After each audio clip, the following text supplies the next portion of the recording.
Let me ask point blank. Do you think capitalism survives the AI transition? No. I mean, what's the definition of capitalism? Strictly speaking? Yeah. I can give Well, you a colloquial definition, the yeah, aggregation of capital to build something that is a self-sustaining economic engine. yeah. Will AI be able to do that better than humans? Yes. Capitalism as it is going to be great for AIs. But how are we going to compete? Again, how do you compete with entities that are strictly smarter than you? And this is without getting to AGI or ASI or anything like that, that learn perfectly from their mistakes, never sleep. You can't tell it's an AI on the other side of the screen. I don't see how. Again, they'll figure out the micro to the macro better than we can, allocate capital better. I mean, let's take a practical example you know a lot about, Tom. Launching a protein bar. You know? How long did that process take? And how long do you think it's going to take in a couple of years to do it end to end, calling all the suppliers, arranging all the contracts, etc.? It took years.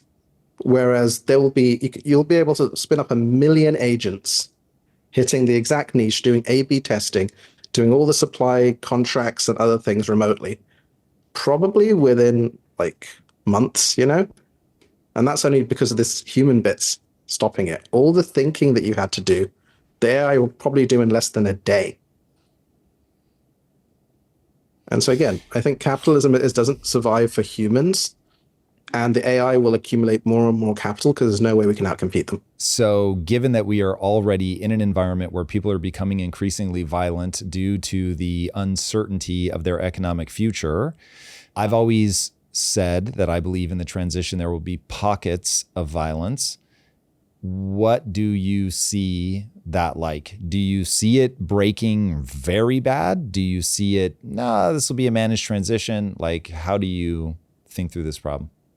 Well, I mean, where have you seen instances of the nature of capital stock, social contracts, and more be displaced? You see it in things like post-World War I Germany, don't you?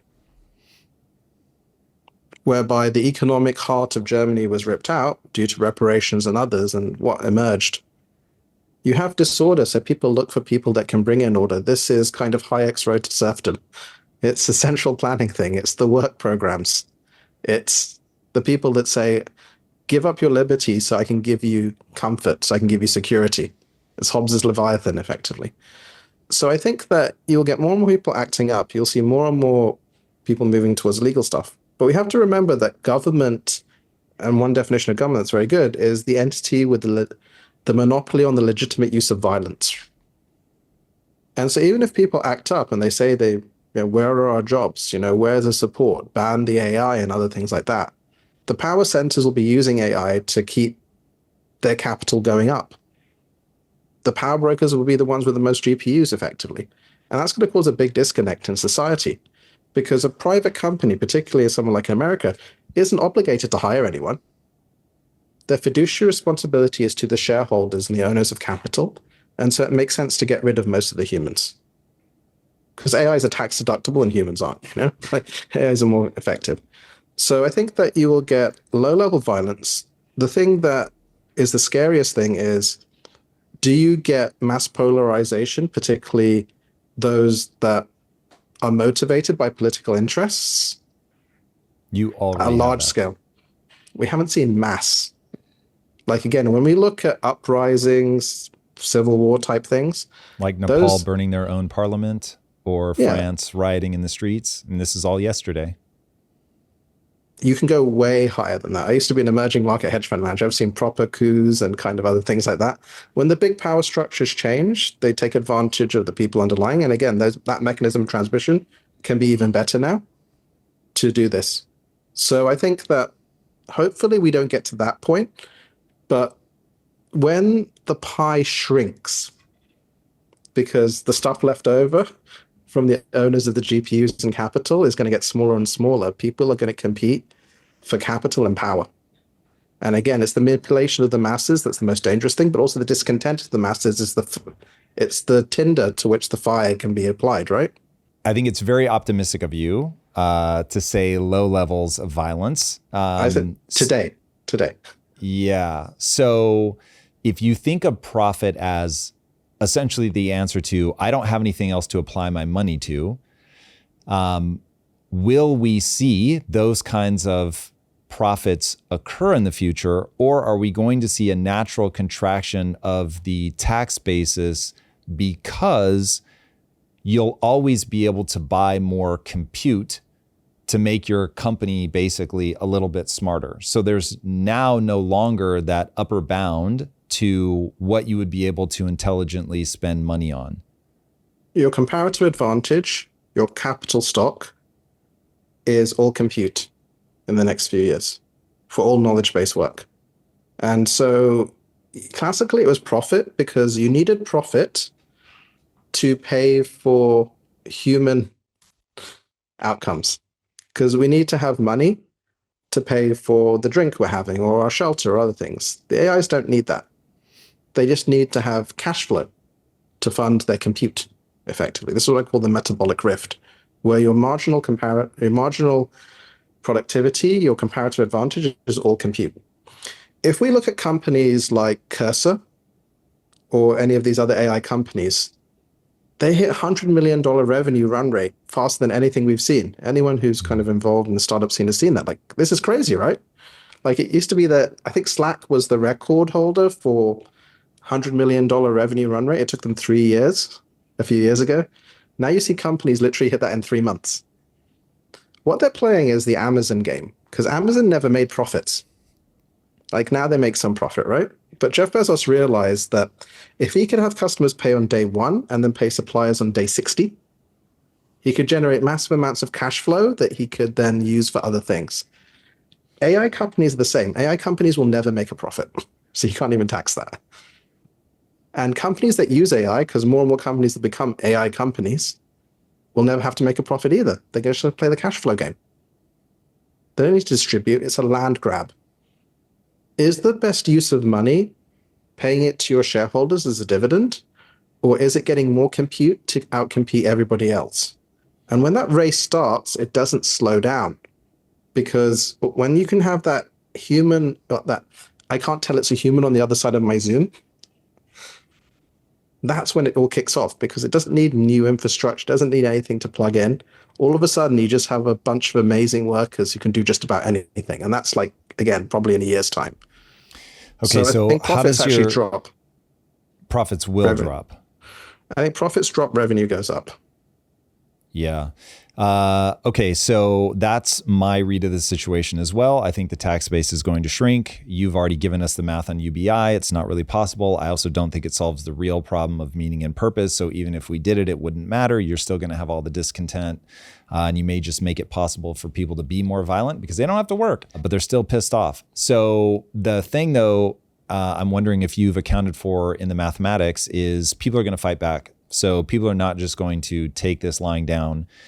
Just look at the dock workers who have, in my opinion, very foolishly put in contracts where you cannot automate the docks, which is madness.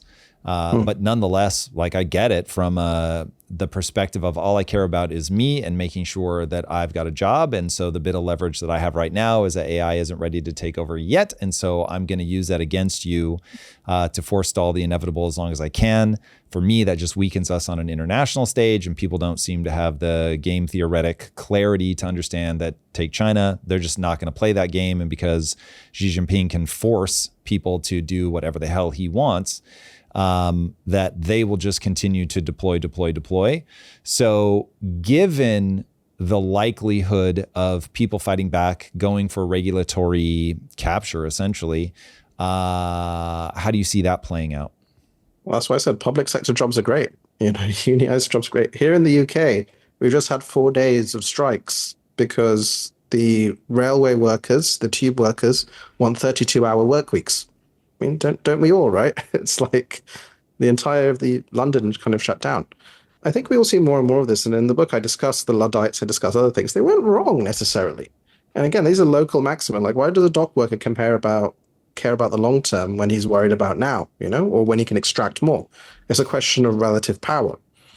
But again, this is where we look at America as being more potentially disrupted than many other nations with higher public sectors. Public sector kind of recycles Something money. crazy now. I'm not tracking how that statement makes any sense. So the public sector only has money because entrepreneurs generate profits, and those profits are taxed at the corporate level and at the individual level. Once corporations stop making money, this all breaks. This is a whole thing that I'm banging on about with the young people are embracing socialism, which to me is complete madness. So what do you mean? Like, even if they try to like run a coup on entrepreneurs, they're going to find that all of a sudden you can have all the private sector jobs in the world that you want, but you're going to have to fund that through deficit spending. And now you're inflating the currency into absolute oblivion. And all of a sudden you're Argentina. And that's the transition period. So what you get when you have a very high private sector is the jobs go quicker. But it doesn't mean that you're more stable if you're a public sector based economy. Because again, you have to pay for it somehow. The jobs still start deteriorating across the entire world because they get displaced by the AI. But again, in the US, if you look at something like a dock worker, very unionized, yeah, they have protections. If you look at somewhere like New York, what's the value of a New York taxi medallion going to do? I think it's been going down.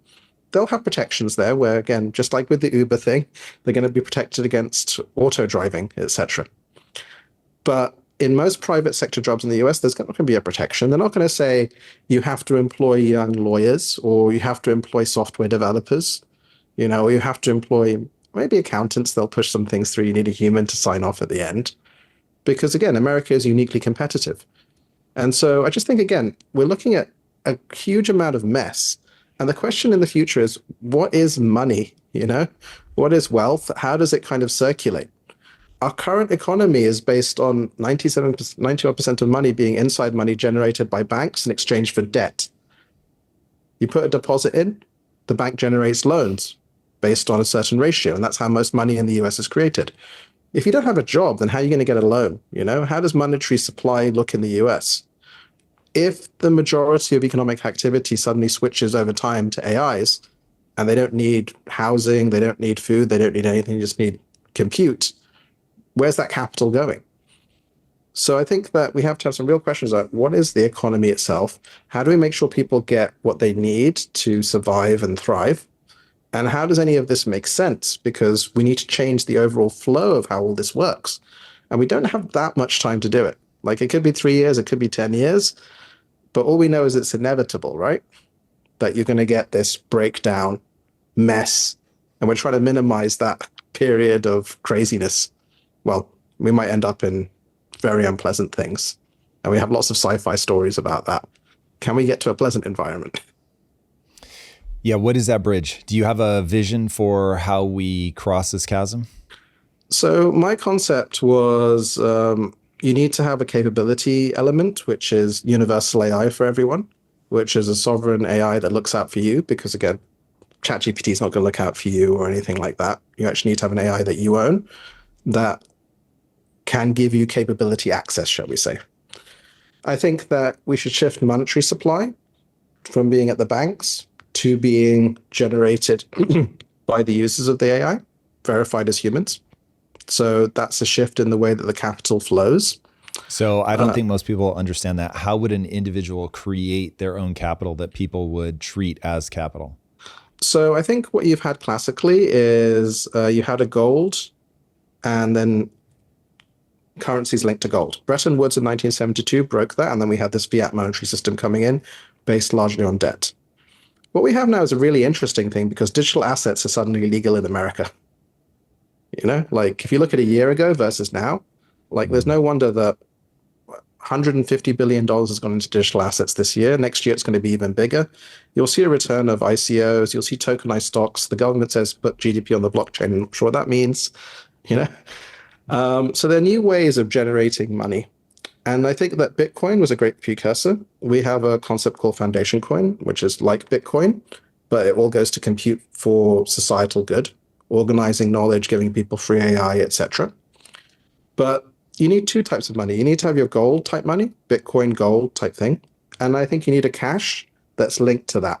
And so we have foundation coin and we have what's called culture coins. that are generated through the use of AI by humans. And the more AI And what's the used for difference education, between the two types of coins? one is cash, one is gold. And the cash is linked to gold and redeemable against it. So we're And trying why to not figure out. just make the culture coins or the foundation coin usable for either? So it's the nature of them. So Foundation Coin is a fork of Bitcoin, but every coin sold goes to a supercomputer for cancer, supercomputer for ASD, education, or for giving free AI to people. What's So ASD? autism. So Got it. organizing our collective knowledge, basically beneficial uses of compute. Because like right now, it's stupid that you get a diagnosis of cancer. Why don't you have all the knowledge at your fingertips? There's no computer organizing all that knowledge, whereas we can make that happen. We can give free AI to every person going through a cancer diagnosis, or free AI for every single thing in health once we work out the math. So we were like, that could be a positive thing because you're stacking compute for that anyway. 20% of GDP is public sector anyway, so that's probably going to be 20% of compute. And we're like, that's a good way to create your gold. So it's a version of Bitcoin, but with more benefit, shall we say. So that acts as a store of value that go up. Then we were like, you need cash for your localization. And people are looking at that in different ways. And we were like, it'd be nice if cash wasn't generated by debt. So you're issuing credit and debt every single time. Instead, it's issued for being human. Because the only way I can see it, and this is where some of the more advanced UBI proposals come in, if you're taxing the AI companies, they will never make a profit. The entire tax base of the corporate sector in the US is less than $1 trillion. Like I said, poverty level UBI is $5 trillion. You should change monetary issuance for being human effectively. That's the only way that we could see out of this. And if you give everyone a free AI, it makes it a lot easier to do that, to verify they're human as they interact with the health services, education services, financial services. This is still a work in progress. Like we figured out how to do the Bitcoin equivalent because that's easy. But we're like, the way money enters the economy, circulates in the economy, needs to change. And we need to really think about how that happens because humans still need to have shelter. They still need to have food. And we need to provide that at a minimum if we're not going to get massive social unrest. Say the obvious for me. Why do we have to change the way that money circulates in the economy? Because with the advent of AI, capital needed labor. That was the classical linkage. I need to hire people in order to make my capital more capital. Yeah, kind of this was Karl Marx's thing, MCM dash, where money leads to labor for commodities, which leads to more money effectively. And then you've got that circle, which you call the exploitation. And again, we've got some analysis of what that looks like in this mathematical framework on the flows of money. AI will make that even crazier because the capital no longer needs labor. I don't need to hire my graduates. I don't need to train them up anymore. I can comparatively outcompete people with companies that are majority AI or entirely AI. So where does labor get capital? And it can come from only a couple of sources. You've got your handouts, right? You've got your like unemployment benefits. Or it can come from monetary creation. And again, this is some of the UBI things, whereby what if we change the nature of where money is actually created? Because then the AI will be buying money from the humans. So it's a different type of UBI from the taxation-based UBI. But this is where, again, we need to really understand what monetary flows look like, how money flows in our economy, and where it should flow in a few years, when the number of jobs that we have classically is going to do that. And the new jobs of the future, I'm not sure exactly what they'll be. And I've not really heard anyone tell me what they will be either. So I couldn't figure out another way to have it other than monetary creation go for being human. Okay, so to make sure that I understand this, when you say that there needs to be a new way for capital to flow in the economy, what you really mean is there needs to be a way to inject capital such that it goes right to the person who's going to spend that money, presumably on some sort of weekly, biweekly, monthly basis. They get another cash injection. It's created out of thin air. Then the rest is going to take care of itself. The person goes and buys whatever they want, whatever they need. Yeah, I think you've got two forms of capital. You've got your universal AI, so your universal basic AI, and your universal basic income that comes from that as a result of being kind of the consumer. And the mathematics we've seen kind of works for that. We're still kind of refining it. But then if you want to exceed, then you have your